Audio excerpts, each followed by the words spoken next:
ములుగు జిల్లాలో గోదావరి వరద మరోసారి ప్రజల జీవితాలను అతలాకుతలం చేస్తోంది. వాచేడు మండల కేంద్రంలోని రామాలయం వీధిలో వరద నీరు ఇండ్లలోకి చేరడంతో ప్రజలు తీవ్ర ఇబ్బందులు ఎదుర్కొంటున్నారు. అధికారులు పునరావాస కేంద్రాలకు రావాలని కోరుతున్నప్పటికీ ప్రతి ఏడాది ఇదే పరిస్థితి ఎదురవుతోందని, శాశ్వత పరిష్కారం చెప్పకుండా హామీలకే పరిమితం అవుతున్నారని బాధితులు ఆగ్రహం వ్యక్తం చేస్తున్నారు. డబుల్ బెడ్రూమ్ ఇల్లు ఇస్తామన్న హామీలు ఇప్పటికీ నెరవేరలేదని, వరదలు వచ్చినప్పుడే అధికారులు కనిపిస్తున్నారని వారు ఆరోపిస్తున్నారు.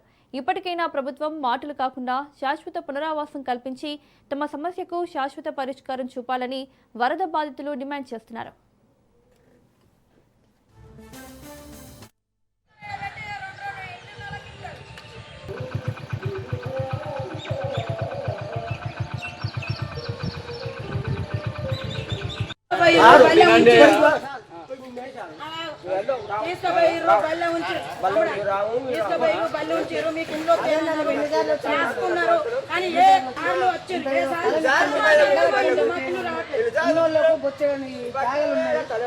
ప్రతి ఒక్కరికి ఇల్లు ఇచ్చారు.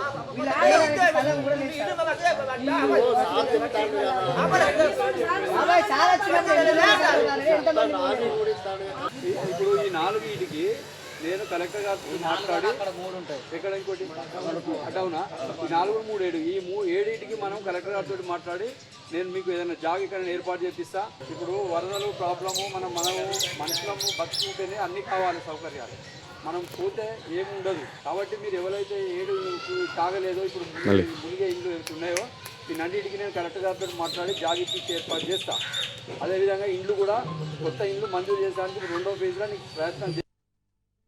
మాది వాజేడు సార్. గోదావరిలో వచ్చినప్పుడల్లా మాకు కొంచెం ఇబ్బంది వచ్చినప్పుడల్లా సార్లు తీసుకుపోతారు, బయలు ఉంచుతారు, మళ్ళీ మాకు అన్నం పెడతారు, తీసుకొస్తారు, మాకు ఆ స్థలంలో తోలుతారు. మాకు స్థలం అని సూచించారు కానీ మాకు ఇండ్లు ఇవ్వట్లేదు. మేము ఎప్పుడు ఏ సార్లకు కలిసినా కానీ సార్లన్నా మారుతారు కానీ మాకు ఇండ్లు ఇవ్వట్లేదు. మాకు ఇండ్లు కావాలని గోదావరి వచ్చినప్పుడు ఇబ్బంది అవుతుంది, మాకు ఇండ్లు కావాలి. ఇచ్చినప్పుడు కూడా ప్రతి ఒక్కసారికి మేము ఇదే సమాధానం చెప్తాను, మేము ఇదే బతులాడుతాను కానీ ఆ సార్లు ఇవ్వట్లేదు. మా ఇందిరా మిల్లలో ఇప్పుడు వచ్చినాయి అంటారు కానీ ఇంకా అయితే రాలేదు. ఇక్కడికి 10-12 మేము మునుగుతాయి. ఇక్కడ మాకు కానీ ఒక 5 ఇండ్లు అయితే అక్కడ పోయి స్థలాలు ఇచ్చిండ్రు. డబుల్ బెడ్రూమ్ కాడ 5ఊరికి ఇచ్చిండ్రు స్థలాలు కానీ ఇంకనైతే ఇండ్లు ఇవ్వలేదు. పోయి అక్కడ పోయి కూడా ఉండేటోళ్ళు ఉంటారు, నన్నే పొమ్మంటారు కానీ